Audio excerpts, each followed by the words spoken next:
नमस्कार. सा निकला रंग. मी नीना बेगमपुरे. तुमचं माझ्या चॅनलमध्ये मनापासून स्वागत. निसर्ग आपल्याला भरभरून भरभरून देत असतो, पण आपल्याला कसं असतं, आपलं लक्षच जात नाही किंवा त्याचा आपण जाणून घ्यायचा प्रयत्न करत नाही. तर आपण बघा, निसर्गामध्ये एप्रिल मे महिना आला की भारतामध्ये तरी हा बहावा, जे पिवळे बघा असे फुलांचे घोस, हे बघा फोटो दाखवते, तर ह्याचे फुलांचे असे घोस असतात. अगदी असं वाटतं झाडावर असे छानपैकी सोनेरी झुंबर टाकली, इतके ते सुंदर फुलांचे घोस दिसतात. तर ह्याला बहाव म्हणतात. आणि तुम्ही काय म्हणता? तुमच्या गावात काहीतरी वेगळं असेल तर मला कॉमेंट्समध्ये नक्की सांगा. तर हे ह्या झाडांचं फुलं, पानं आणि शेंगा या तिन्ही इतक्या औषधी गुणधर्माच्या आहेत की तुम्ही त्याचा नक्की वापर करा.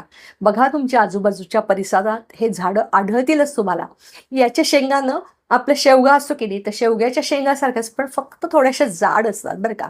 तर ह्या शेंगांचं आता मी तुम्हाला दोन्ही उपाय सांगते, की तुम्हाला पोटात घ्यायसाठी सांगते आणि सौंदर्यासाठी, दोन्हीसाठी अतिशय उपयोग आहे. तर लक्षात ठेवा. तर ह्याचा जर तुम्ही आणला आणि गर काढून घेतला, आणि ज्यांना कॉन्स्टिपेशन म्हणजे बद्धकोष्ठता आहे त्यांनी थोडासा गर पाण्याबरोबर घ्या. खूप घेऊ नका, सुरुवातीला थोडासा घेऊन बघा, आणि मग नंतर तुमच्या प्रत्येकाच्या तीव्रतेप्रमाणे कमी जास्त ह्याचं प्रमाण ठेवा. तसंच ज्यांचे सांधे दुखतात, त्यांच्या सांधेदुखीवर सुद्धा ह्या पानांचं अशी चटणी वाटायची, थोडंसं गरम करा. थोडंसं गरम करा आणि तुमचा हा सांधा दुखतोय तर त्याच्यावर असा थर लावून एक अलगद कापड बांधा. त्वरित तुमचं म्हणजे सांधेदुखी कमी होईल. तसंच ज्यांना उष्णतेचा त्रास होतो, तर निसर्गाने बरोबर त्या त्या ऋतूमध्ये ते ते आपल्याला दिलेलं आहे. तर ह्याचा रस घेतला बहावाच्या शेंगांचा, तर तुमच्या शरीरातली उष्णता कमी होते. तसंच या उन्हाळ्यामध्ये बऱ्याच जणांना त्वचा विकार बळावतो. उन्हाळ्यामध्ये स्पेशली घामोळे येतं, कुठे रॅशेस येतो, कुठे खाज सुरू होते, कारण आपल्याला ते घामाने असह्य होतं आणि आपण खाजवतो मग ते वाढत जातं. तर ह्या पानांचा लेप करून हे पानं वाटा आणि त्याचा लेप किंवा त्याचा रस तुमच्या रॅशवर लावून बघा. नक्की तुम्हाला आराम मिळेल. नक्की करून बघा. आणि पहिले ज्यांची सेन्सिटिव्ह स्किन आहे ना, त्यांनी थोडंसं छोटंसं आधी पहिले ट्राय करा. ॲलर्जी येणार नाही, कारण हे पूर्ण नैसर्गिक आहे.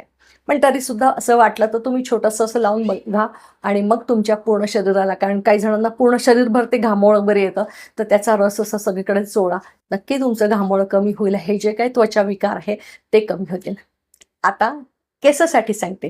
केसासाठी या शेंगांना आत्ताच असतात बरं का. एप्रिल मे मध्ये हे फुलं वाळले की छान अशा शेंगा मस्त लागतात.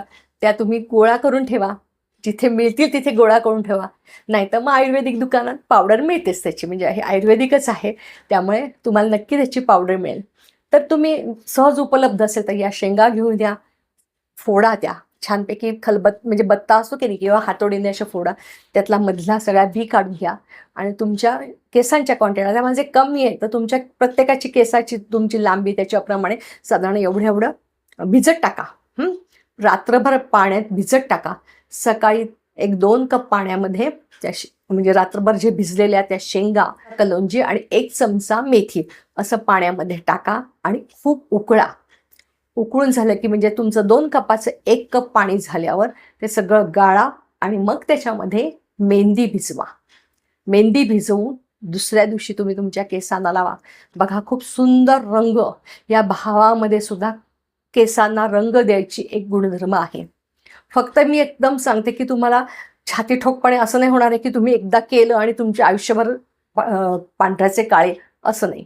जसं तुमच्या डायमध्ये तुम्हाला दर 15-3 आठवड्यांनी करायला लागतं, तसंच याचं सुद्धा आहे. पण ह्यांनी कुठलाही अपाय होत नाही, हे लक्षात ठेवा. कुठलाही अपाय होत नाही.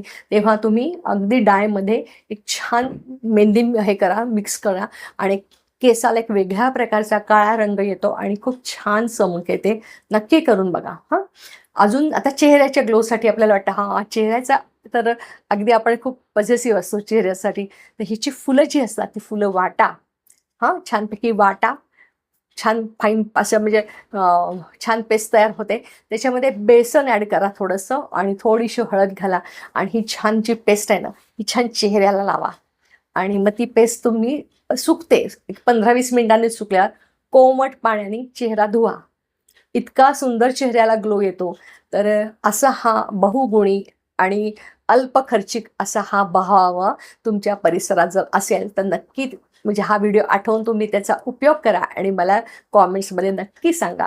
व्हिडिओ आवडल्यास नक्की लाईक करा, शेअर करा, सबस्क्राईब करा. मनापासून धन्यवाद.